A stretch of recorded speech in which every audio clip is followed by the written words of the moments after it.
So the next measure of average is pretty much garbage. It's only used as if you want a really quick idea of center.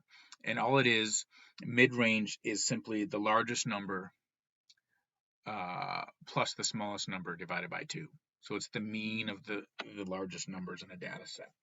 So if we go back, if we're using the same data values, we know that, well, let me write that general formula. So the mid-range, the largest value is often called the maximum, so we'll call that max. The smallest value is often called the minimum, we'll call that minimum. Since there's only two numbers, when we take the mean of two numbers, we divide by 2. So for our problem, we had Newman's salary of 944,000. We had, I forget whose salary was 20,000. We're going to divide that by 2. And this is a really quick, rough measure of the center or average, and notice it's 482,000. So like it's a terrible measure, and part of it is because it's using only outliers to calculate the measure of center. If there were no outliers in the data set, the mean, the median, and the mid-range, well, there's other factors that go on, but if it's normally distributed, those three things would all be roughly the same. The last measure of center is the mode. It's also not a very good measure. Mode is just simply which number was repeated the most. So there are three cases that you could happen. You could have no mode. That means each number is repeated once.